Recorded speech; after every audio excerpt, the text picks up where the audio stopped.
ओम श्री परमात्मा नमः। मैं आचार्य हृदय अवस्थी आप सभी का शास्त्र चर्चा चैनल पर हार्दिक स्वागत करता हूँ। परम पूज्य गुरु जी प्रातःस्मरणीय प्रोफेसर पंडित भगवत शरण शुभ वेद मूर्ति तपोनिष्ठ गीता उपनिषद पुराण और धर्म शास्त्र के विशेषज्ञ और व्याकरण विभाग के पूर्व विभाग अध्यक्ष संस्कृत धर्म विज्ञान संकाय काशी विश्वविद्यालय वाराणसी हम लोग चरक संहिता पर ज्ञान दे रहे हैं।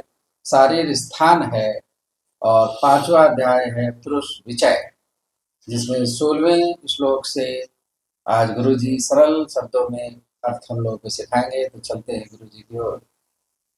यल्लीलायित विश्वमेतदखिलं यस्मिन् पुनर्लीयते यस्मात् स्थावरजङ्गमात्मकमिदं लोकं दरीदृश्यते भासा यस्य बिभान्ति सर्वजगतः ज्योतिंषि सर्वात्मना तं देवं जगदेककारणमयं वन्दे त्रिलोकीश्वरम्। कृष्णाय वासुदेवाय हरे परमात्मने प्रणतक्लेशनाशाय गोविंदाय नमो नमः। शास्त्र चर्चा इस चैनल से संबद्ध सभी विद्वद्गण, सभी जिज्ञासु छात्र वृंद, सहृदय सज्जन वृंद एवं इस चैनल के व्यवस्थापक आचार्य हरिहृदय अवस्थी जी, आप सभी का चरक संहिता के शारीर स्थान प्रकरण के पुरुष विचय शरीराध्याय में के विचार परंपरा में आपका स्वागत है। आज हम लोग जो विचार करने जा रहे हैं उसमें सत्या बुद्धि का स्वरूप क्या है, किसको सत्या बुद्धि कहते हैं, इस पर हम लोग प्रथम विचार करेंगे और उसके आगे फिर जो अन्य विचार हैं उन पर भी ध्यान दिया जाएगा। तो शुद्ध सत्वस्य या शुद्धा सत्या बुद्धि प्रवर्तते यया भिनत्यति बलम महामोहमयम तमः। आचार्य कहते हैं कि सत्या बुद्धि क्या है, तो बताए शुद्ध सत्वस्य या शुद्धा। शुद्ध सत्व, सत्व का अर्थ यहां पर मन है। शुद्ध सत्व अर्थात शुद्ध मन वाले व्यक्ति का की जो शुद्ध सत्या, सत्या शब्द का अर्थ यहां पर है ज्ञान विशिष्ट। तो शुद्ध ज्ञान विशिष्ट जो बुद्धि होती है वह बुद्धि तभी बनती है, शुद्ध सत्या बुद्धि, जब शुद्ध मन हो। और वो बुद्धि करती क्या है, तो जब आपकी सत्या बुद्धि होगी, सत्य ज्ञान विशिष्ट बुद्धि होगी, तो अति बलम महामोहमयम तमः भिनत्ति।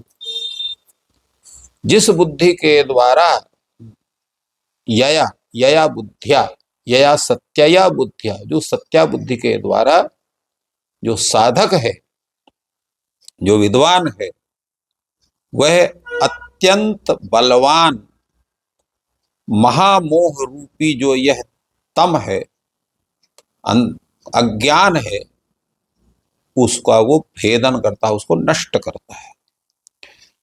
सर्वभाव स्वभावज्ञो यया भवति निष्पृह। जिस शुद्ध बुद्धि के प्राप्त होने पर व्यक्ति क्या हो जाता है, सर्वभाव स्वभावज्ञ होती है। सर्वभाव स्वभाव का मतलब क्या है कि वह जितने भी भाव हैं, पदार्थ हैं, उन पदार्थों का जो स्वभाव है, उनका जो एक तत्व है, स्वभाव माने तत्व, उसका वो जानने वाला हो जाता है, उसका ज्ञानी हो जाता है उस सात्विक बुद्धि के उत्पन्न होने के कारण। और उससे क्या होता है, भवति निष्पृहा, वह निष्पृह हो जाता है, फिर उसको किसी चीज की इच्छा नहीं रह जाती है। जो इसको कहते हैं आप्त काम, माने संपूर्ण कामनाएं जिसकी वो समाप्त हो गई हैं, जो अर्थात पूर्ण वो तृप्त है, किसी को आवश्यकता उसको नहीं है, निष्पृह हो जाता है। और उस सत्या बुद्धि से योगम साधयते, योग की सिद्धि करता है। सांख्य अर्थात वह ऐसा व्यक्ति जिसने सात्विक बुद्धि को प्राप्त कर लिया और सांख्य सांख्य अर्थात सांख्य शास्त्र के ज्ञान से युक्त हो जाता है, तो योगम यया योगम साध्यते यया सांख्या संपद्यते, तो उस उत्तम बुद्धि के द्वारा वो योग की भी साधना कर लेता है, सांख्य शास्त्र की भी साधना कर लेता है। यया नोपेत्यहंकारम, और वो सत्या बुद्धि जब उत्पन्न हो जाती है तो फिर व्यक्ति को अहंकार होता ही नहीं। प्राय हम थोड़ा भी ज्ञान करते हैं, थोड़ा भी ताकत हो गई, थोड़ा भी हमारे पास संपत्ति हो गई, तो अभिमान से हम भर जाते हैं। क्यों? कि सत्या बुद्धि जो है, ज्ञानात ज्ञान विशिष्टा बुद्धि हमारे अंदर नहीं होती है। तो ज्ञान विशिष्टा बुद्धि जब उत्पन्न हो जाती है तो अहंकारम नोपैति, व्यक्ति को अहंकार नहीं होता है। नोपास्ते कारणम, और जो सत्या बुद्धि होने से उन कारणों को वो प्राप्त नहीं करता है, उनका आलंबन नहीं करता, जिससे उसको जो है वो अहंकार उत्पन्न हो, और जो है जिसमें राग द्वेष आदि उत्पन्न हो, उनका सबका होता है। यया न लंबते किंचित सर्वम संन्यस्ते, और उस बुद्धि के ज्ञान होने से फिर किसी भी वस्तु की आवश्यकता उसको अप्रतीत नहीं होती है, उसको किसी का सांसारिक वस्तुओं के जो है उसको आवश्यकता उसकी प्रतीत नहीं होती है, कोई उसका आवश्यकता नहीं उसको। सर्वम संन्यस्ते है, उस बुद्धि के उत्पन्न हुए सबका त्याग वो कर देता, किसी चीज को उसको आवश्यकता नहीं होती। तो ऐसा व्यक्ति जिसको सात्विक बुद्धि हो गई, ज्ञान अर्थात ज्ञान विशिष्टा बुद्धि हो गई है, तो फिर जब इस सब करके करता क्या है, तो यया ब्रह्म याति, उसको ब्रह्म ज्ञान होता है।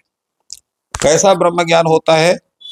शांतम अव्यम नित्यम अजरम, जो नित्य है, अजर है, अर्थात कभी उसको वो जीर्ण नहीं होता है, शांत है, अव्यय है अर्थात कभी भी वो नष्ट न होने वाला है, अक्षर है, ऐसे परब्रह्म के ज्ञान को वो प्राप्त करता है। विद्या सिद्धि मतिर्मेधा प्रज्ञा ज्ञानम च सामता, और वही जो सत्या बुद्धि है, उस सत्या बुद्धि के अनेक नाम भी होते हैं। क्या नाम है? पहले उसी को कहते हैं मति ही, उसको मति भी कहते हैं, उसी को मेधा भी कहते हैं, उसी को प्रज्ञा भी कहते हैं, उसी को ज्ञान भी कहते हैं। विद्या सिद्धिर, और सिद्धि भी कहते हैं, विद्या सिद्धिर मतिर मेधा प्रज्ञा ज्ञानम च सावता, सा वो सत्या बुद्धि जो है वो विद्या भी कही जाती है, सिद्धि भी कही जाती है, मति अर्थात बुद्धि भी कहा जाती है, और मेधा, मेधा धारण शक्ति को मेधा कहते हैं, प्रज्ञा प्रकृष्ट ज्ञान को प्रज्ञा कहते हैं, और ज्ञान ये उसके सत्या बुद्धि के पर्याय स्वरूप है। तो ये चमत्कार होता है केवल एक शुद्ध सत्य मन को अपने स्वरूप में लाने के पश्चात जो सत्या बुद्धि उत्पन्न होती है उससे। लोके विततमात्मानं लोकम चात्मनि पश्यतः परावर दृशा शांतिर ज्ञान मूला न नश्यति। तो अब जिसको ज्ञान हो गया, ऐसा व्यक्ति क्या करता है, क्या महसूस करता है, कैसे उसका स्वरूप होता है? तो लोके विततम आत्मानं पश्यति, संपूर्ण लोक में अपने को व्याप्त वह देखता है। लोकम चात्मनि विततम पश्यति, और संपूर्ण लोक को अपने आत्मा में अर्थात अपने अंदर व्याप्त देखता है। क्योंकि वो कैसा है? परावर दृशा, ज्ञान मूला शांतिर न निश्चित, जो पर और अवर दोनों को देखता है। तो ऐसा जो व्यक्ति है जो परावर दृष्टा है, संपूर्ण संसार को, परमात्मा को प्रकृति से पृथक जो अलग देखने, परमात्मा और प्रकृति को देखने वाला है, ऐसा व्यक्ति जो है वह, उसकी शांति कैसी है?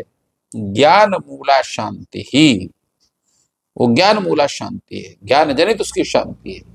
इसलिए वह जो ज्ञान मूला शांति है न नश्यति, अनेक प्रकार के झंझावातों से भी वो नष्ट नहीं होती, अर्थात वो शांति सर्वदैव उसकी बनी रहती है।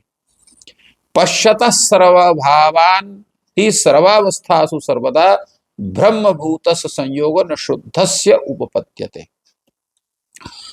तो सर्वावस्थासु, सभी अवस्था, सर्वावस्था क्या है? जागृतावस्था, स्वप्नावस्था, सुषुप्ति अवस्था, ये तीन अवस्था मानी जाती है।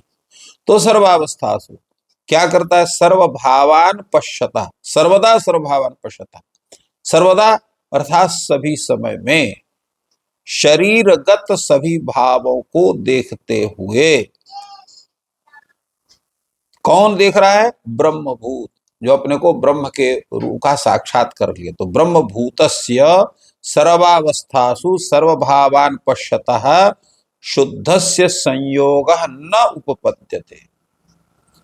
तो जो व्यक्ति सभी अवस्थाओं में, जागृत सुप्त अवस्था में सभी शरीर भावों को समान रूप से देखते हुए ब्रह्मभूत होने के कारण जो शुद्ध सत्व स्वरूप है, वह पुरुष का इंद्रिय आदि के साथ जो विषयों का संयोग होता है, जिससे जो कर्म होते हैं, कर्म बंधन को प्राप्त होता है, वो उसको नहीं होता है। शुद्धस्य ब्रह्मभूतस्य संयोग अर्थात इंद्रिय विषयेण सह संयोगे सति अपकर्माधिकार्यम नोपपद्यते इत्यर्थः। अर्थात जब इंद्रियों का विषय से संयोग, उसका आप उपभोग करेंगे तो आपकी इच्छा होगी, उससे या तो पुण्य होगा या तो पाप होगा, तो वो उसको नहीं होता है, क्योंकि वो इंद्रियों से विषयों का सेवन भी वो जो है, इंद्रियां उसकी अपने वशीभूत हैं, तो उतना ही सेवन करेगा जितना शरीर रक्षा के लिए अत्यंत आवश्यक होगा। और उसका जो है वो भी जो है कर्म जो करेगा तो वो कामना रहित होकर के उसके कर्म होंगे। नात्मनः कारणाभावात् लिंगमपि उपपद्यते सर्व कारणायोगात् मुक्तः इत्यभिधीयते। तात्पर्य क्या है कि नात्मनः कारणाभावात् लिंगमपि उपलभ्यते। उस मुक्त आत्मा वाला जो व्यक्ति है, वह क्या करता है कि जो कारण है, कारण का मतलब इंद्रिया, करण माने इंद्रिय, शरीर, मन, इंद्रिय इत्यादि, तो इनका अभाव हो जाता है, क्योंकि आत्मा के वो स्वरूप नहीं है, वो शरीर के स्वरूप है। तो कारणाभावात लिंगमपि न उपलभ्यते, उनका जो लिंग अर्थात उसके चिन्ह है, कारण है, वो भी जो है उपलब्ध नहीं होते हैं। तो सर्व कारण अयोगात, तो जितने भी सर्व का कारण हैं, सभी इंद्रिय मन आदि जो है शरीर हैं, उनका संबंध न होने के कारण वो क्या कहलाता है? वो मुक्ता है इत्यभिधीयते। ऐसा व्यक्ति जो है मुक्त कहा जाता है। विपापम विरज शांतम परम अक्षरम अव्ययम अमृतम ब्रह्म निर्माणम पर्याय शांतिरुच्यते। पाप रहित होना, रजोगुण रहित होना, शांत होना, पर अक्षर अव्यय स्वरूप होना, अमृत स्वरूप होना, ऐसा जो ब्रह्म है, निर्वाण है, ये शांति के पर्याय के रूप इनको शांति कहा जाता है। एतत् सौम्य विज्ञान में ज्ञात्वा मुक्त संशयः मुनयः प्रथमं जगुरु बीत मोह रज स्पृहा। हे सौम्य, आत्रेय जी अपने शिष्य अग्निवेश को कहते हैं कि इस विज्ञान को जो व्यक्ति जान लेता है, संशय मुक्त हो जाता है, और वह जो है ऐसे ही लोग का प्रशांत जो व्यक्ति है, जिसका मोह, रजोगुण, तमोगुण इत्यादि जिसका और इच्छाएं समाप्त हो गई हैं, ऐसा व्यक्ति ही जो है परम शांति को प्राप्त करता है। तो सब प्रयोजन उत्तिष्ठम लोकस पुरुषस्य च सामान्य मूलमुत्पत्तो निवृत्तो मार्ग एव च शुद्ध सत्व समाधानम सत्या बुद्धिश्च नैष्टिकी विजय पुरुषस्य युक्ता निष्ठा च परमर्षिणा। यहाँ पर आचार्य कहते हैं कि इस प्रकरण में प्रयोजन के साथ लोक का, पुरुष का, सामान्य का, मूल उत्पत्ति का, निवृत्ति मार्ग का और शुद्ध सत्व के समाधान का, सत्यानिष्ठ की बुद्धि का, ये सबका विवेचन इस पुरुष विचय नामक इस प्रकरण में किया गया। तो इस प्रकार गुरु जी ने पुरुष विचय अध्याय का मूल और रहस्य हम लोग को समझाया। आपका दिन शुभ हो। धन्यवाद।